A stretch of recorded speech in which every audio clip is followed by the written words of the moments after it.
Fala, galera. Vamos dar prosseguimento ao estudo de ecologia. Hoje iremos falar de um assunto muito interessante e importante dentro da ecologia, que é esse assunto chamado relações ecológicas. A forma como os indivíduos se relacionam entre si, seja um indivíduo se relacionando com outro indivíduo da mesma espécie ou de uma espécie diferente. Para isso, eu preciso trazer dois conceitos muito importantes dentro de ecologia: o conceito de habitat e o conceito de nicho ecológico. Professor, qual que é a diferença? Então, o habitat nada mais é do que o endereço. Então, você já deve ter ouvido falar que habitat é o endereço local físico, ou seja, a localidade geográfica em que aquele indivíduo vive. Todas aquelas características abióticas, todas as condições ambientais. Se esse indivíduo vive dentro de um riacho de água fria, na copa de uma árvore, se ele vive ali em um solo mais arenoso, não importa. O habitat é onde ele vive, certo? Então, fique com isso em sua mente. Habitat, endereço. E já nicho ecológico é a profissão ou o modo de vida. Quando nós falamos de nicho ecológico, nós estamos falando do comportamento desse indivíduo. Comportamento, do modo de vida, da profissão, ou seja, tudo que ele faz. Será o que é que ele come? Como ele se reproduz? É, como ele interage com a temperatura e o ambiente? Então, tudo isso, ele possui predadores, do que ele se alimenta, qual o horário que ele se alimenta. Então, o nicho ecológico tem a ver com a profissão, entre aspas, o comportamento, o modo de vida desse indivíduo. Então, quando você sabe que habitat é o endereço, o local físico, geográfico que ele vive, e o nicho ecológico é a forma como ele se comporta dentro desse habitat, você está preparado para estudar relações ecológicas. E aí, eu preciso que você entenda o seguinte: que nós podemos dividir as relações ecológicas com relação a elas serem dentro de uma mesma espécie ou não, e com relação a elas serem harmônicas ou não. Quando nós falamos de ser de uma mesma espécie, ou seja, de dois indivíduos de uma mesma espécie estarem interagindo, ou seja, uma relação ecológica que acontece entre indivíduos da mesma espécie, nós chamamos de uma relação intraespecífica. Intra que tem a ver com dentro, ou seja, dentro da espécie, ocorre entre indivíduos da mesma espécie. Quando nós falamos de uma relação que ocorre entre indivíduos de espécie diferente, nós falamos de uma relação interespecífica. Interespecífica, ou seja, indivíduos de espécies diferentes vão estar interagindo. Então, não se esqueça, sempre lembre da diferença entre inter, ou seja, de espécie diferente, e uma relação intraespecífica, ou seja, de uma mesma espécie. E elas podem serem harmônicas ou desarmônicas. Quando uma relação é harmônica, nós estamos afirmando que ninguém é prejudicado. Então, ambos podem se dar bem, certo? Os dois podem se dar bem, ou um se dá bem e o outro fica neutro, mas ninguém se dá mal. Quando é harmônico, ninguém se dá mal. Já quando é desarmônico, uma relação desarmônica é uma relação em que pelo menos um é prejudicado. Então, pode ser uma relação em que os dois saem prejudicados, pode ser uma relação em que alguém se dá bem e o outro é prejudicado, e pode ser ainda uma relação em que um fica neutro e o outro é prejudicado. Então, veja que o que diferencia se é harmônico ou não é se alguém está sendo prejudicado. Se alguém está sendo prejudicado, é desarmônica. Se não tem ninguém sendo prejudicado, então é harmônica. Então vamos lá. Com base nessas duas divisões, nós vamos lá para as relações harmônicas, ou seja, ninguém perde, mas começando pelas harmônicas intraespecíficas. E a primeira que eu quero comentar é a sociedade. Então, sociedade é quando você tem indivíduos, vejam só vocês, indivíduos que vivem juntos de forma, olha só, organizada, com divisão de trabalho, mas não estão ligados fisicamente. Então, vamos lá para a sociedade. Eles vivem juntos, existe uma divisão ali no trabalho, mas eles não estão conectados, ligados fisicamente. E nós temos pelo menos dois tipos de sociedade: as sociedades heteromorfas ou sociedade isomorfas. Nós estamos aqui dividindo em relação à morfologia. Quando nós falamos de sociedade heteromorfas, nós estamos falando de hétero, que tem a ver com ser diferente, e morfas, ou seja, o morfe, tem a ver com forma. Nós estamos heteromorfas, são sociedades que têm indivíduos morfologicamente distintos, diferentes. Então, é importante você entender que nessa sociedade você tem as chamadas castas. O indivíduo, ele tem um corpo, uma apresentação morfológica que já vai estar relacionada com a função ou a posição que ele exerce dentro daquela sociedade, tá? Enquanto que uma sociedade isomorfa, as sociedades iso, que tem a ver com igual, são sociedades nas quais todo mundo, todos os seres, todos os indivíduos que compõem aquela sociedade, eles têm uma mesma morfologia. É o caso da sociedade humana. Todos os seres humanos, eles têm, basicamente, o mesmo corpo, os mesmos órgãos, de maneiras semelhantes, parecidas, e você tem uma divisão de trabalho, mesmo que não tenha uma diferença morfológica, mas ainda assim há uma complexa divisão de trabalho. Então, pense bem aqui comigo. Uma sociedade heteromorfa, um exemplo, pode ser justamente a sociedade das abelhas, né? Nas abelhas você tem a divisão entre a rainha, que você observa que tem uma forma, o zangão, que tem outra forma, e a operária, que tem outra forma. E você vai ver também isso nas formigas. Você tem o soldado, o macho alado, a operária. E também nos cupins. Você tem o soldado, o operário, a fase alada e a rainha. Então, por exemplo, na sociedade abelha, que é uma sociedade heteromorfa, você tem as operárias, que elas são justamente as fêmeas estéreis, cuja única função é realizar o trabalho da colmeia. A rainha, geralmente é só uma por colmeia, que ela é encarregada pela reprodução. E o zangão, que é o macho encarregado pela fertilização. Certo? Então, eles têm uma posição, eles têm uma forma morfológica que tem a ver com a casta, com a posição que eles ocupam na sociedade deles. Já quando nós chegamos na colônia, olha só, colônia, você tem aí também indivíduos que vão viverem juntos, eles vivem juntos, só que eles estão ligados fisicamente. Então, essa é a principal diferença aí já de cara para a sociedade, que na colônia eles estão ligados fisicamente e geralmente eles vêm aí de uma reprodução que assexuada. E eles também podem ser, as colônias também podem ser isomorfas ou heteromorfas. Ou seja, eles podem ser constituídos de todos os indivíduos iguais ou podem ser constituídos de indivíduos com diferenciações. Então, nós temos alguns exemplos: os corais e as caravelas portuguesas.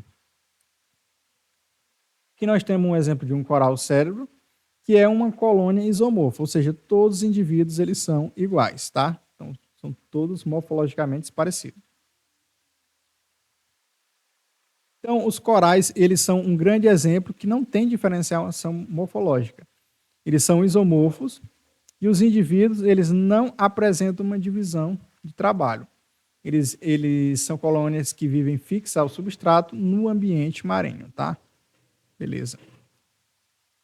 Já quando nós olhamos, por exemplo, para a caravela, que é um quinidário, que é uma colônia heteromorfa, ela é justamente uma sociedade uma colônia, perdão, é uma colônia heteromorfa, ou seja, tem várias formas. Na caravela, que é a pisalha, tá?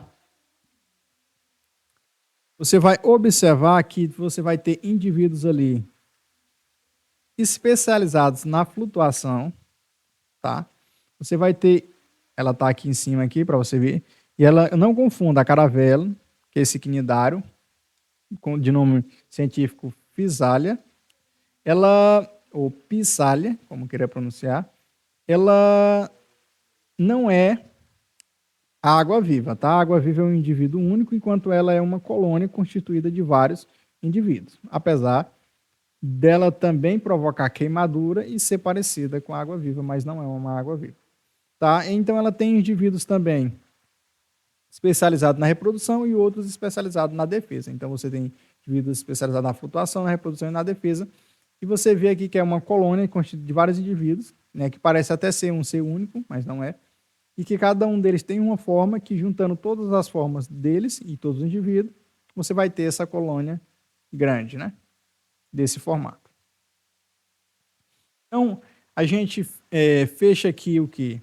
As relações harmônicas, que são intraespecíficas, que são justamente as sociedades e também as colônias.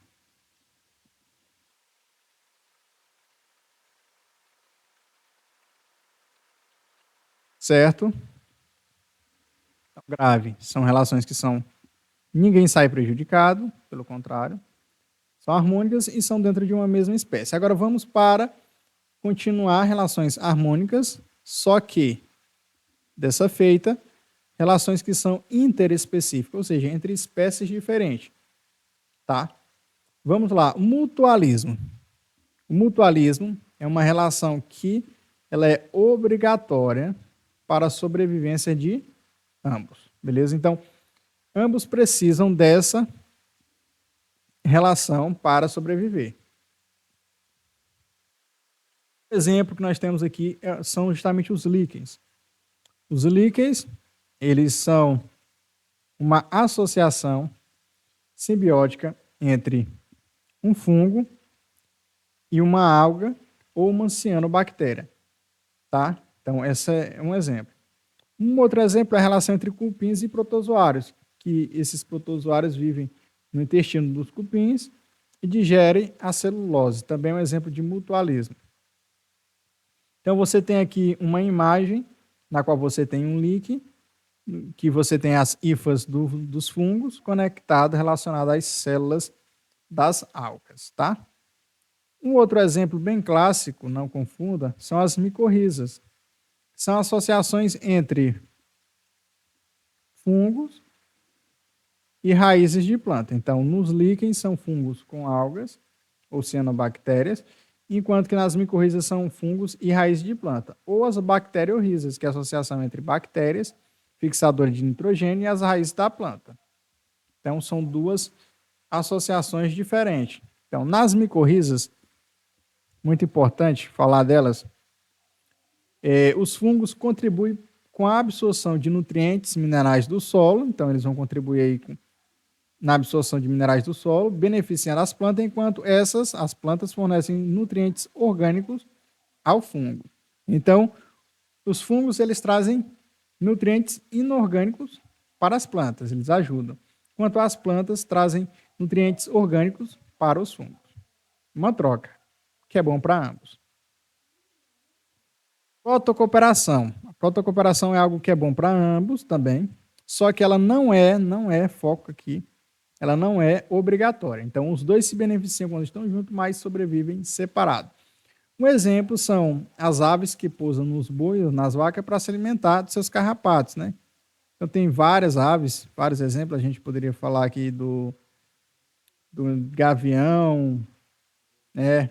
Do carcará, etc., que eles podem pousar em alguns animais, como bois e vacas, para se alimentar. Então, as aves encontram alimento e os bois eles se livram dos carrapatos que parasitam ele. Então, essa relação pode ser com vaca, pode ser com uma anta, pode ser com a capivara e uma ave qualquer, Que aí nós temos exemplo de um boi e uma ave.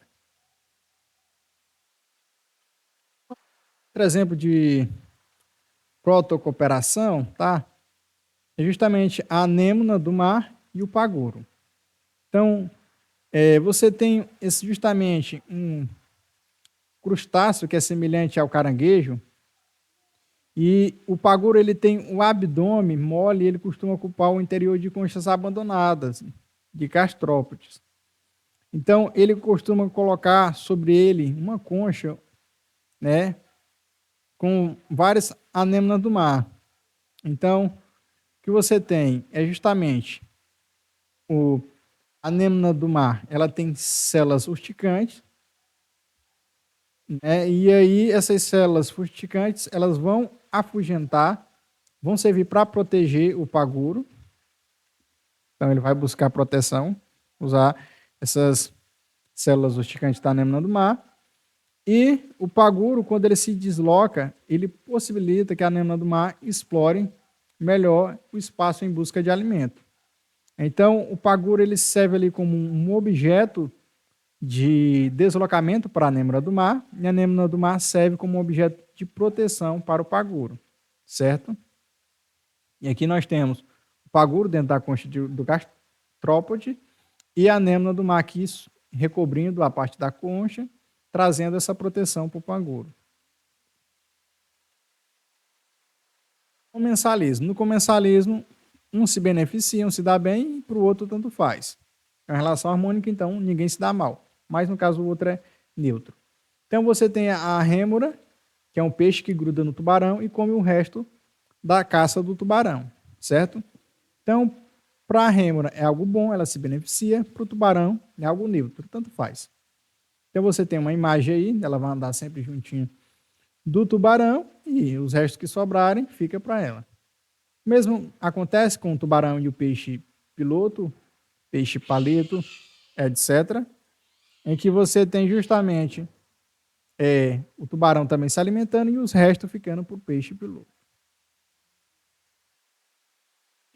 O inquilinismo. O inquilinismo é um tipo de comensalismo, mas ele é focado mais em que? Abrigo ou moradia. E não confunda inquilinismo com parasitismo. Então, no inquilinismo, uma espécie mora na outra, beleza, mas sem prejudicar. Então, não tem prejuízo.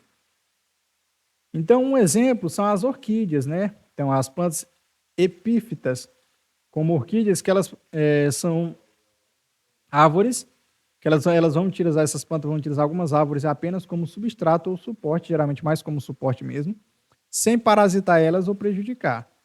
Então, essas orquídeas elas podem utilizar outras árvores para ter ela como um suporte para ela, certo? Então, aqui você tem a fotografia de uma orquídea sobre o tronco de uma árvore e ela está usando esse tronco aí como um suporte ou como um substrato. Outro exemplo é o Phaearastes, que é um peixe também tido como peixe palito, o agulha. Ele vai utilizar o pepino do mar, né, com local para ele ficar. Então ele sai, né, o peixe palito, o agulha, ele sai de dentro do pepino do mar para se alimentar, o Phaearastes, e depois ele retorna, depois ele volta. Então tem uma imagem aí. Então vamos lá, dentre as relações harmônicas entre espécies diferentes, então relações harmônicas interespecíficas, nós temos o mutualismo, temos também a protocooperação,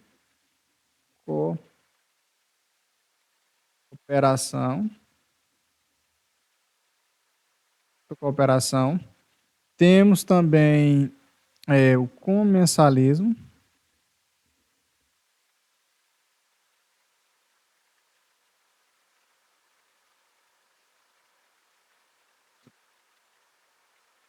são essas quatro. Mutualismo é bom para os dois, beneficia os dois e é obrigatório. Protocooperação é bom para os dois, mas não é obrigatória. No caso do comensalismo, é bom apenas para um, é neutro para o outro. E o inquilinismo também é bom para um, neutro para o outro.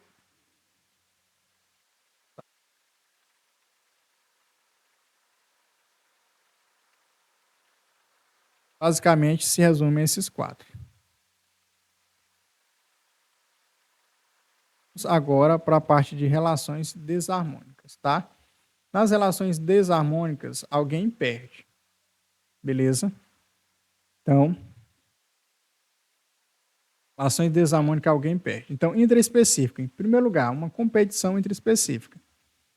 Competição intraespecífica é básico, é simples. Os indivíduos da mesma espécie, eles podem, ou eles vão disputar quando você tem os recursos limitados. Então, se tiver recurso de sobra, é bom para todo mundo. Mas se você tem recursos limitados, que costumeiramente tem, eles vão disputar entre si. Você tem disputa por comida, por água, por luz, por muita coisa, por território, por parceiro para a reprodução, sempre tem. Então, você vê que é uma relação que ela é ruim, ela é negativa para ambos, porque ambos vão acabar gastando energia, né? Então, melhor seria eles conseguirem água, comida, luz, território, parceiro para reprodução, sem competir com ninguém, sem gastar energia. Mas, gastando energia é ruim, mas eles têm que competir. Então, você tem a disputa entre machos da mesma espécie pela fêmea na hora da reprodução. Então, isso é uma competição interespecífica. Espécies que são de plantas que são da mesma espécie, né? Plantas que são da mesma espécie que acabam disputando ali espaço para ter luz, elas competem para receberem mais luz, estarem melhor posicionadas dentro de um determinado território. Também é uma competição interespecífica. E qualquer competição entre indivíduos da mesma espécie por um mesmo recurso vai ser uma competição interespecífica. Canibalismo. Um indivíduo mata e come o outro da mesma espécie. Então, canibalismo é quando um indivíduo mata e come o outro da mesma espécie. É bom para um e ruim para outro. Beleza? Então, o louva-a-Deus fêmeas, ela pode comer o macho após a cópula, assim como algumas aranhas. Então, trouxe um exemplo aqui do louva-a-Deus. É lógico que, no caso do louva-a-Deus, alguns estudos apontam que isso pode ocorrer da fêmea matar e se alimentar do macho após a cópula em cerca de 25% dos casos. Então, não é algo que vai ocorrer sempre. Mas já tem estudos que sugerem que quando isso acontece, isso traz uma vantagem. Essa louva-a-Deus fêmeas ela vai conseguir colocar mais ovos, enfim. Quando ela se alimenta do macho, ela está garantindo ali uma alimentação já imediata que ela vai ter esse nutriente para poder gerar os filhotes, né? Os descendentes. Também tem o caso do besouro castanho. As larvas elas vão se alimentar dos ovos da sua própria espécie também. Também é um tipo de canibalismo. Então, beleza. Intraespecífica é muito fácil, né? Então, uma competição intraespecífica e o canibalismo são as duas relações desarmônicas intraespecíficas. Já dentro das relações desarmônicas interespecíficas, você tem, em primeiro lugar, uma competição também, só que é interespecífica, que é quando duas espécies elas que são diferentes, elas vão disputar o mesmo recurso, quando o recurso está limitado, e elas possuem o mesmo nicho ecológico. Então, leões e hienas, eles podem competir pelas mesmas carcaças, né? Diferentes espécies de plantas podem competir por luz em uma floresta, então isso pode acontecer entre plantas da mesma espécie, vai ser uma competição interespecífica, mas quando é entre plantas de espécie diferente, é uma competição interespecífica. E algo muito importante é você falar justamente do princípio da exclusão competitiva, ou princípio de Gauss. Quando você tem duas populações de espécies diferentes, que elas vão ocupar o mesmo habitat e elas vão ter o mesmo nicho, se você tiver ali um recurso limitado, uma dessas espécies vai ser eliminada. Então, esse é o princípio da exclusão competitiva, ou princípio de Gauss. Esse princípio ele foi baseado aqui, foi formulado por o ecólogo russo George Gauss, que ele formulou esse princípio baseado experimento em laboratório com culturas de duas espécies de um protozoário, o paramécio. Então, ele tinha um paramécio caldo em meio à cultura, que você está vendo aqui nesse gráfico A, né? Que quando ele estava sozinho, na cultura dele de boaça, ele crescia aqui bem tranquilo. Então, ele ia crescendo, crescendo. Então, você tem aqui a densidade populacional no eixo Y e no eixo X aqui está medindo o tempo em dias. Quando você tinha uma outra cultura com o paramécio Aurélia, sozinho, também você vinha a densidade populacional dele crescer com o passar do tempo. O problema é quando você juntava os dois. Quando junta os dois, eles competiam entre si e o paramécio Aurélia crescia, seguia crescendo, enquanto o paramécio caudato acabava sendo excluído, ou seja, entrando em extinção. Então, esse é o princípio de exclusão competitiva, o princípio de Gauss, que quando você tem uma competição muito ferrenha entre duas espécies diferentes, com exatamente o mesmo habitat e o mesmo nicho ecológico, uma sobrevive e a outra vai de ralo. Detalhes sobre competição interespecífica. São espécies diferentes. Então, por que elas competem, professor? Elas competem porque elas têm o detalhe. Quanto mais um nicho ecológico, lembra que nicho ecológico é do que elas se alimentam, o horário de elas se alimentar, como elas se alimentam, tudo isso está dentro de nicho ecológico. E quanto mais o nicho ecológico se assemelha entre essas espécies, mais a competição é intensa. Então, nicho ecológico semelhante vai resultar em competição. Duas espécies que têm nicho ecológico muito parecido vão acabar competindo entre si, né?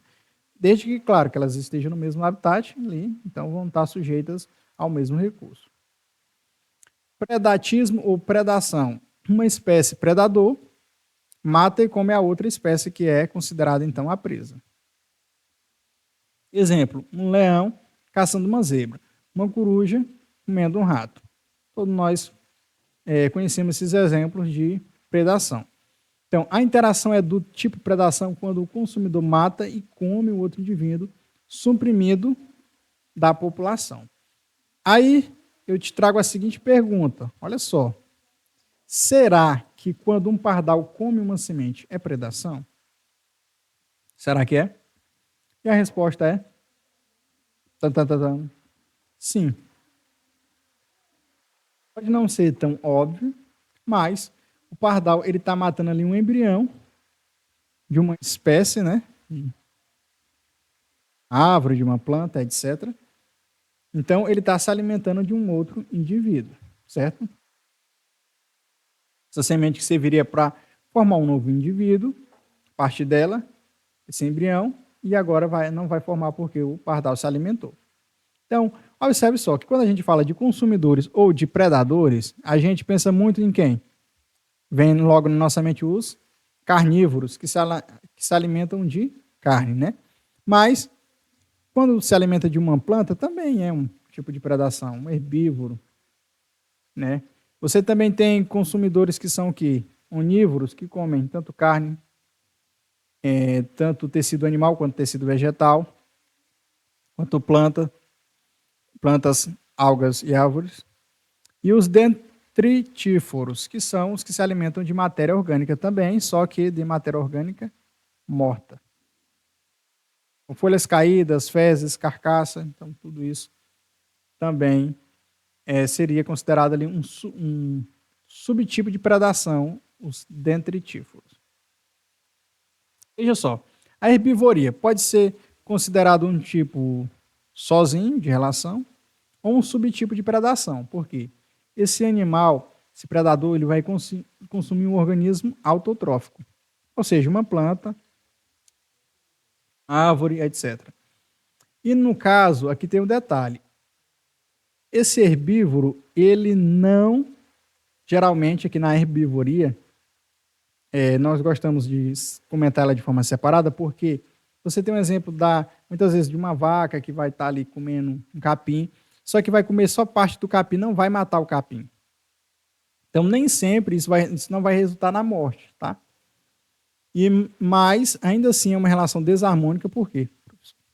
Porque esse indivíduo que está cometendo a herbivoria, esse predador, ele está retirando biomassa e energia do outro, então está sendo negativo para o outro, né? O capim perde biomassa e energia para a vaca, certo? Então, você pode ver uma literatura colocando a herbivoria como um tipo sozinho, diferente da predação, ou sendo colocada como um subtipo de predação, tá? Tem essas duas visões. Parasitismo. O parasitismo é quando o indivíduo parasita, ele vive às custas de um outro, do hospedeiro. Então, ele vai retirar nutriente dele, do hospedeiro. O parasita retira nutriente do hospedeiro e, lógico, vai causar prejuízo, né? Ninguém quer perder os seus nutrientes. Só que ele não mata ele no curto prazo, sem matá-lo no curto prazo. Beleza? Então, o parasita, ele tem o hospedeiro que está perdendo recurso para ele está tirando ali a força, né? E ele não quer que esse hospedeiro morra no curto prazo, mas que ele sobreviva um bom tempo, perdendo nutriente, não posso falar que dano, até porque ele faz retomar, mas que ele sirva ali de uma fonte de nutriente para ele, para o parasita, por um tempo longo. Podemos classificar eles, os parasitas, em ectoparasitas, são os parasitas externos ao hospedeiro, ou endoparasitas, se eles viverem internamente dentro do hospedeiro. Beleza? É simples. Ecto de fora, então fora do hospedeiro, do lado de fora, e endo de interno, de dentro. Então você tem pulgas, né? Então as pulgas relacionadas aos cachorros, então é um parasita que ectoparasita, porque a pulga é externa. Carrapato também é um ectoparasita, os piolhos nos seres humanos. E você tem, por exemplo, o caso das vermes, das lombrigas, né? Que nesse caso é um endoparasita, porque seria dentro do ser humano, também dentro de vacas, porcos, etc. Então você tem um exemplo aqui de um carrapato, tem exemplo de uma tênia no B, tá? E você tem exemplo também de uma planta também que a gente vai comentar mais na frente. Parasitoidismo. O que seria esse parasitoidismo? O parasitoidismo, ele fica entre o quê? Entre a predação e o parasitismo. Então, um indivíduo, ele vive grande parte da sua vida em um hospedeiro, parasitando ele. Beleza. Mas por que não é um parasitismo normal? É um parasitoidismo. Mas, no longo do tempo, ele vai acabar o quê? Matando e consumindo esse indivíduo no final do processo, que vai se assemelhar à predação. Então, parasitoidismo, ele mata e come. Só que ele não é predação, porque a predação, ela mata e come de forma imediata. O parasitoidismo leva um tempo, demora bastante tempo para, no final, ele matar e se alimentar. Então, o parasitoidismo fica entre uma predação e um parasitismo. Então, ele parasita por um tempo e, no final, ele acaba predando, matando e comendo. Então, você tem aqui, por exemplo, certos parasitoides, como vespa, que vai pôr um ovo dentro de um hospedeiro de aranha ou de larva de insetos. As larvas das vespas vão eclodirem e vão devorar lentamente os tecidos do hospedeiro, então vai ter um parasitismo por um bom tempo. E depois o hospedeiro vai ser totalmente consumido aos poucos e vai morrer, e as larvas vão terminarem de matar e de se alimentar e vão se transformarem em adultas. Então é um exemplo aí, as vespas com seus hospedeiros como aranha ou larva de parasitoidismo. E agora, as plantas parasitas. Importante, eu tinha falado lá de uma planta lá em cima que eu não disse o nome dela, era um cipó-chumbo. Esse cipó-chumbo versus erva de passarinho.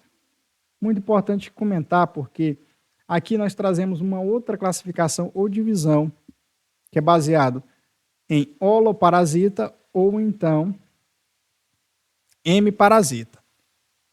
O cipó-chumbo é um holoparasita e a erva de passarinho é hemiparasita. Professor, qual a diferença? Então, um holo tem a ver com o quê? todo, né? A gente sempre que fala de holo, a gente fala de todo, de total. O parasita total. Então, ele não possui clorofila, tá? Porque ele é amarelo.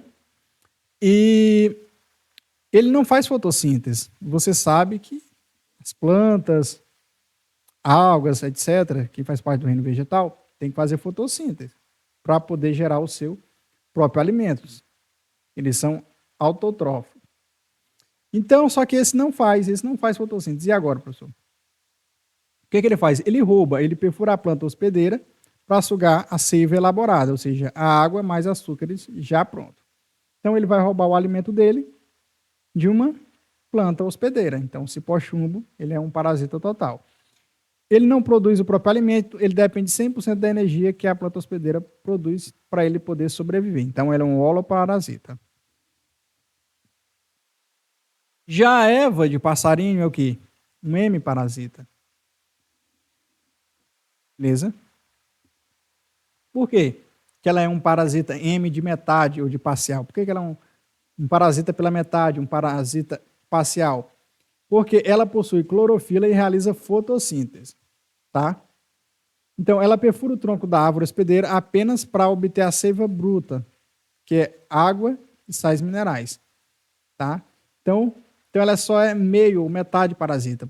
Ela mesma produz o seu próprio alimento, o seu próprio açúcar, só que ela rouba, né, a seiva bruta, água e sais minerais.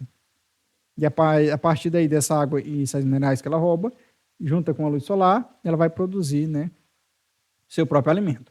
Então, de amarelo, o que não faz fotossíntese, aqui do lado esquerdo, o cipó-chumbo, não é isso? Enquanto que do lado direito, você tem justamente a Eva passarinho, ou Eva de passarinho, tá? Eva de passarinho, cipó-chumbo. Amensalismo ou antibiose, tá? Uma espécie é prejudicada enquanto a outra não é afetada. Uma fica neutra e a outra se dá mal, beleza? Então, isso ocorre devido a quê?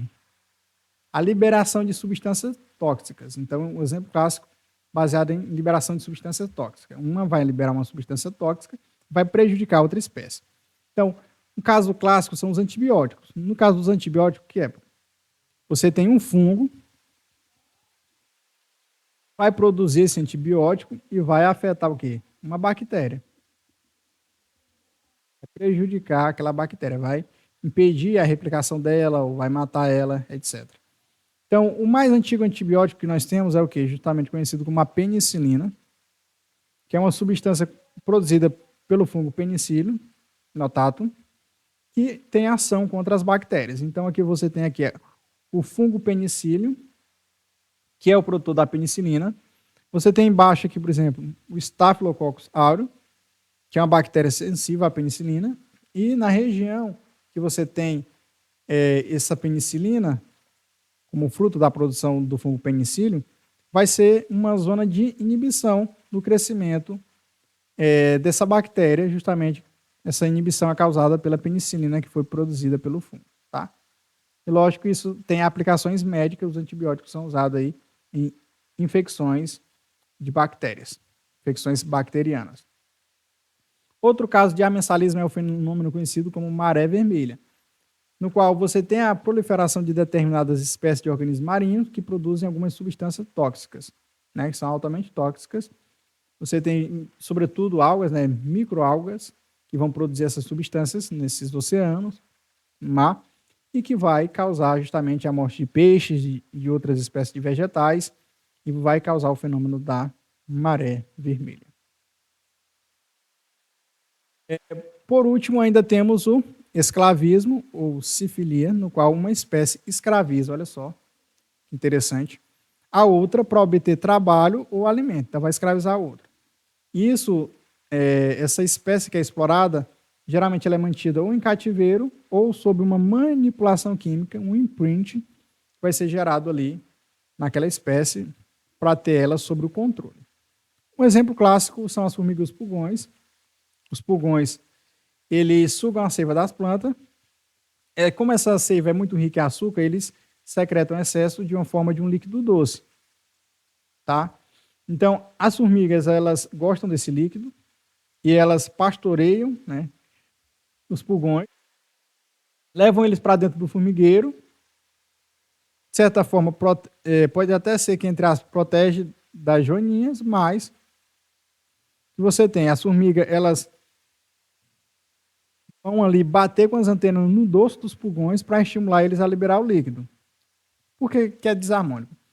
Embora você tenha ali esse lado que parece uma proteção, a formiga muitas vezes ela impede o pulgão de voar ou de se retirar. Ou seja, ele está retido, preso, utilizado como uma máquina de produzir açúcar, tá? Então, ele está ali meio que sequestrado, então escravizado. Por isso, não acaba sendo, não sendo uma relação harmônica. Tá aí uma imagem muito bonita de uma formiga e um pulgão. Inclusive, essa imagem ganhou um prêmio internacional de fotografia. Outros exemplos são formigas escravizadoras ou escravistas, como queira. São as poliérgos. Elas invadem outros formigueiros, elas roubam os filhotes, as pupas, levam para o seu próprio ninho. Quando essas outras formigas de outras espécies elas nascem, elas passam a trabalhar no formigueiro, né? Vazou, como se fosse daquela família, realizando todo o trabalho de limpeza e busca de alimento, certo? Então, essas formigas, elas invadem o formigueiro ali de outras formigas, pegam os filhotes e botam esses filhotes para crescerem, se tornarem adultos e se tornarem ali trabalhadores, enquanto as outras formigas que são de fato do formigueiro originário, essas formigas invasoras, elas ficam só especializadas em invadir formigueiro, e quem trabalha mesmo são os que eles trazem como escravos, né? Elas usam um imprint ali sobre essas formigas que foram capturadas ainda filhotes, para que elas pensem que fazem parte daquele formigueiro, para que elas achem de fato que estão trabalhando ali, porque elas têm semelhança entre si, etc e tal. Então ela trabalha como escravo sem perceber, né, que foram capturadas e que estão, na verdade, sendo escravizadas. E essas formigas também podem fazer algo muito interessante, a rainha delas, né? Uma rainha recém-fecundada, ela não dá dessa poliérgos, dessa espécie de formiga, ela não tem a capacidade de fundar um formigueiro sozinha, ela não sabe cavar nem cuidar da prole. O que ela faz? Ela invade um outro formigueiro, uma colônia de formiga que já está estabelecida, e ela vai fazer uma coisa, ela vai localizar a rainha daquele formigueiro e vai matar aquela rainha, a rainha legítima, e vai entrar ali no lugar dela. Quando ela mata essa rainha legítima, ela se esfrega no corpo da formiga morta para adquirir o cheiro dela, o feromônio, e aí ela passa, a partir desse feromônio que ela adquire se esfregando na rainha que era originária, a rainha legítima que foi morta, que ela matou, ela passa a enganar as operárias, né, com esse feromônio, e as operárias passam a trabalhar para ela, e a rainha invasora vai começar a botar ovo, e as operárias vão ser escravizadas, cuidando dos filhotes dela como se fossem seus, mas não são. Então, galera, basicamente, essa foi a nossa aula, esse conteúdo de relações ecológicas. Espero que vocês tenham gostado, e se ficou alguma dúvida, reassista a aula, ou então entre em contato comigo. Beleza? É isso.